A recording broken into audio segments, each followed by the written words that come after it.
quando eu nasci, um anjo torto, daqueles que vivem no escuro, falou para mim assim: vai, Laís, vai ser gosto na vida. Aí eu acreditei e fui.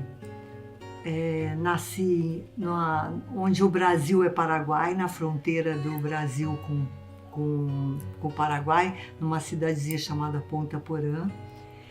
Filha de pai militar, onde cada um nascia num lugar, e depois fui embora para o Rio. Eu sempre fui muito criança. Meu pai dizia que eu fazia drama e que eu adorava fazer arte.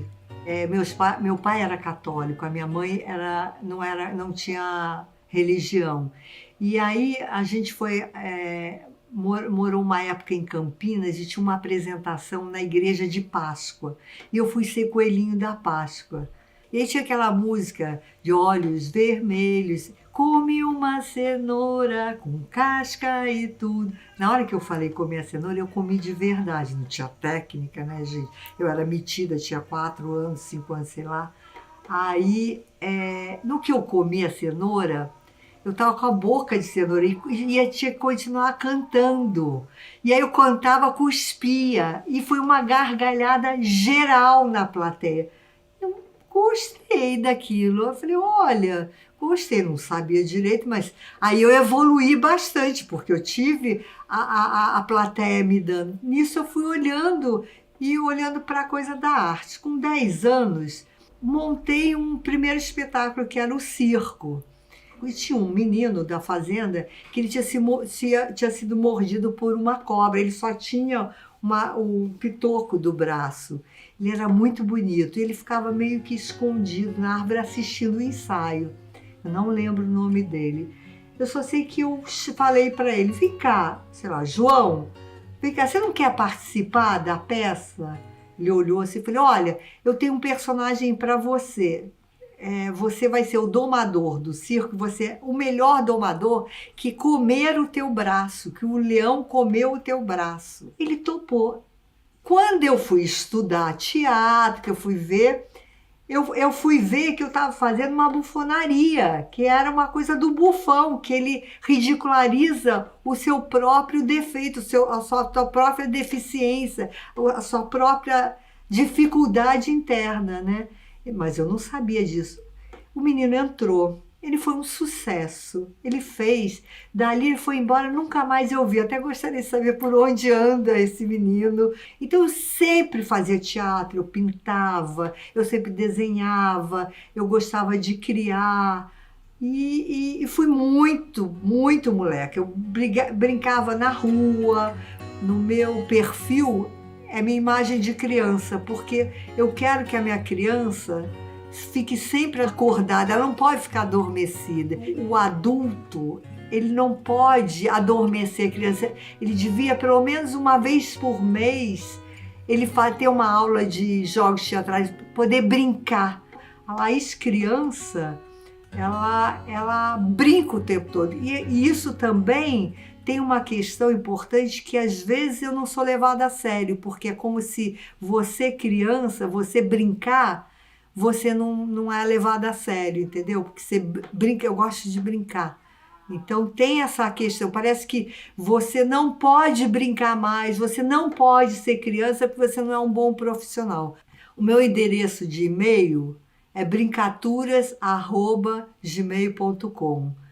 E aí uma vez uma pessoa falou, não, troca o teu coisa, porque o teu endereço não é profissional. Falei, profissional como assim? Brincaturas é o nome do curso que eu criei, mais profissional que é.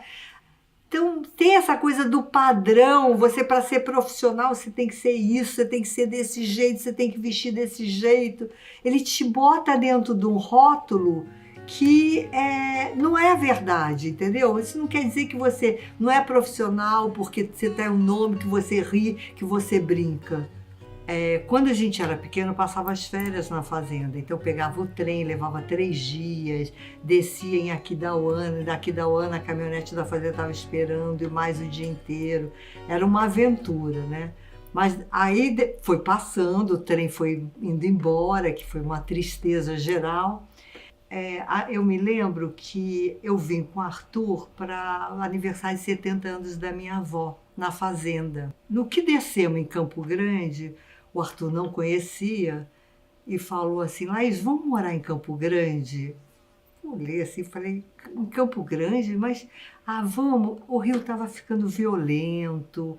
Aí a gente, falei, bom, então eu vou entregar meu currículo, Arthur entregou o currículo dele e aí a hora que tiver um trabalho, a gente vem. E aí a televisão, a TV Campo Grande estava sendo implantada. E eles me chamaram para ser diretora artística da televisão. Fiquei encantada, né? Porque eu podia... Tudo que eu gosto, eu sou uma pessoa movida à criação. Na época eu fui chamada pelo Zé Maria, me deu carta branca para eu criar o que eu quisesse. Falava, gente, eu tenho uma folha branca, um álbum branco para trabalhar. Eu tive uma sorte, porque eu acho que eu sou uma pessoa de sorte, eu sempre tenho uns anjos por perto. Eu tive 2 anjos que trabalharam comigo, assim, do meu lado, que eram meus assistentes, que eram o Robins Tomé e o Marcos Mendes. E aí montei uma equipe e a gente começou a fazer um trabalho de criação artística, né? Então, a gente montou o do Videodó, que era um programa voltado para as crianças. Eu sempre fui muito apaixonada pelo universo infantil. E tinha uma música, né? Eu duvido, não me lembro direito da música, mas a vinheta vinha com a música criada pelo, eu acho que era aquele maestro, foi o Tarcísio Leal, que ele já trabalhava com a gente no Barracão, e Iso Fischer também, né? Que eles que criaram a trilha. Então era um programa super bonitinho, com desenho, com as crianças participando, com coisas que eles gostavam, com teatro. Era bem bacana o programa. Eu gostava de todos os programas. Aí a gente montou do Barroco ao Barracão, que também foi bárbaro, porque eu tive a oportunidade, eu estava chegando na cidade, eu tive a oportunidade de conhecer todos os músicos que estavam lá, né? Todos os músicos que hoje são super famosos, a maioria, todos não, né? A maioria passou pelo Barroco Barracão. É um projeto bem bacana. Depois eu criei a revista feminina, naquela época já potencializando a questão da mulher. Eu trabalhava a gente tinha temas que fazia mesa redonda e convidava pessoas para falar sobre o tema. Naquela época era Loreta Zardo, Marisa Rossi, Lucinha Barbosa e Mayra Rezende. E aí a gente escolhia um tema e se debatia. Então era um programa que era bem polêmico e falavam assuntos bem fortes, era bem bacana. E tinha o ensaio geral, que ensaio geral a gente trazia o pessoal da dança, né? Então também era muito bacana. Eu me lembro que tinha uma história e a gente gravava de madrugada, quando a televisão saía do ar. Então a gente ia para lá meia-noite, que a televisão saía do ar, aí que a gente ia gravar. Aí teve uma menina da dança que ela falou, olha, a minha mãe, meus pais não sabem que eu estou aqui, eu não vou aparecer, né? Eu falei, não, você não vai aparecer. Estava gravando na televisão, né? Eu acho que de repente não vai precisar saber que foi na madrugada, né? Naquela época a gente fazia tudo, a gente gravava, fazia o roteiro, fazia a direção, fazia a edição, fazia todos os projetos. Então você trabalhava praticamente 24 horas por dia na televisão.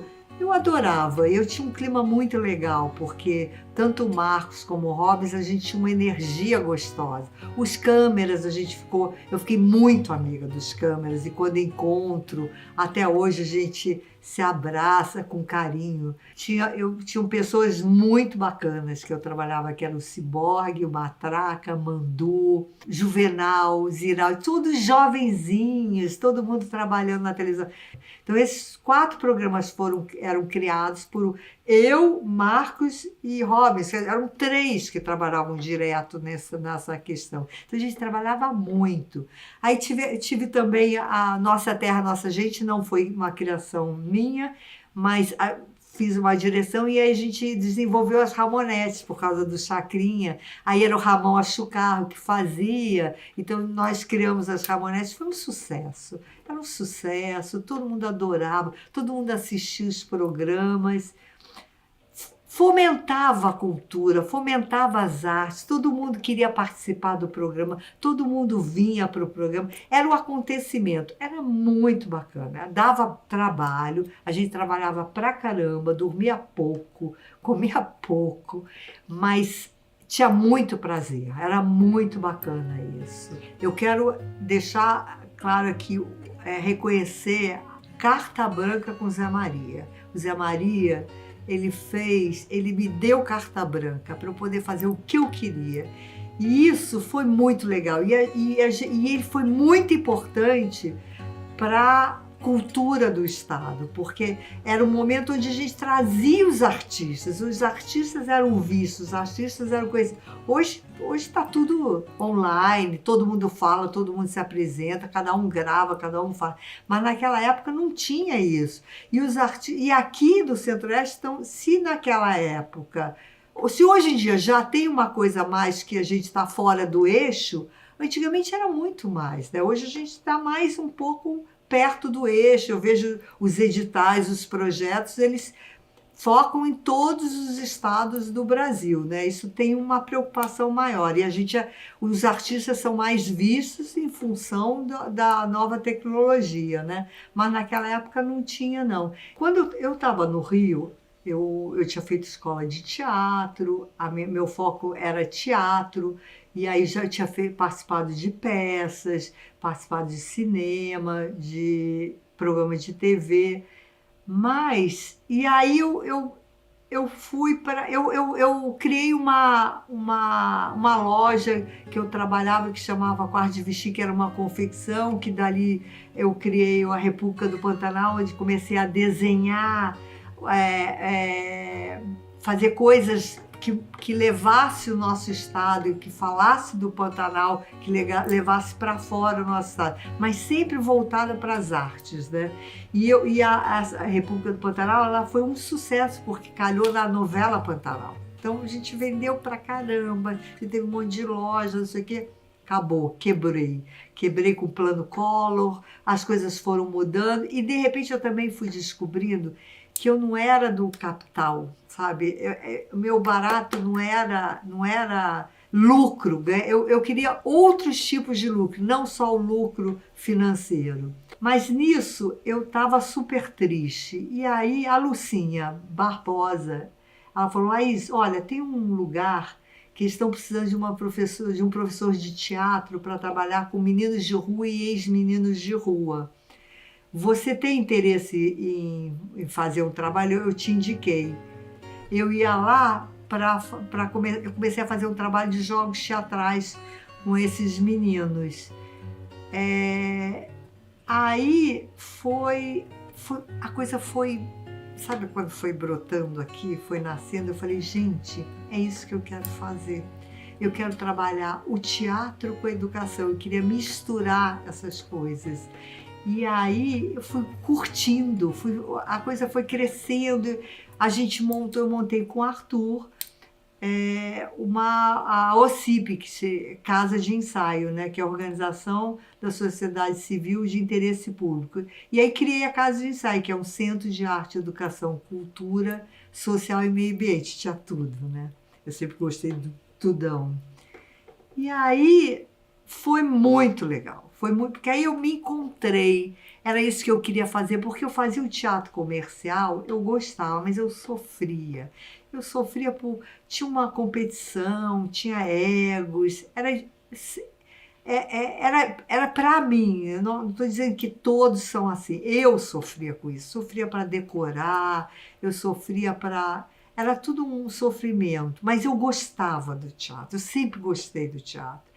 E aí fui estudando mais, aí estudei Montessori, Paulo Freire, e foi com o Macarenco que eu descobri a pedagogia que eu queria usar, porque o Macarenco, que era o pedagogo do século passado, que ele trabalhou com os meninos que vinham da guerra, que eram abandonados, que os pais morriam, e com meninos que super violentos, que iam para lá, roubavam, rasgavam o colchão, roubavam talher, era um cão. E aí ele foi fazendo a coisa do teatro. E isso eu me encontrei, eu falei, gente, é isso que eu quero fazer. Hoje eu posso dizer que a arte é transformadora mesmo, que você se transforma. E aí eu fui desenvolvendo uma pedagogia que é a pedagogia das artes emendadas, que eu estou começando a escrever esse relato desse experimento, que vou fazer 30 anos, então eu já tenho um resultado disso. E aí montei essa pedagogia através de um curso que a gente chama Brincaturas e Teatrices, palavras inventadas pelas crianças, onde eles vão para lá e passam pelo circuito das artes. Então todos os alunos têm aula de dança, de teatro, de música, de literatura, de cinema, de percussão, de artes visuais, capoeira. Eu acredito numa educação que você brinca, que você aprende com prazer. Hoje em dia a gente fala isso, é uma escola de verdade, só que de brincadeiras. Mas as pessoas confundem um pouco esse brincadeiras como se não tivesse força. Da mesma maneira que fala que a arte, a cultura é a cereja do bolo, eu fico doida com isso. A cultura é o bolo, é o alimento, sabe? Eu acho que a arte ela é fundamental para isso. Eu acredito que as pessoas precisam do pão, a comida, o circo, a cultura, a arte e a educação. A educação de se apropriar, porque não adianta você fazer uma educação automatizada, que cria robô.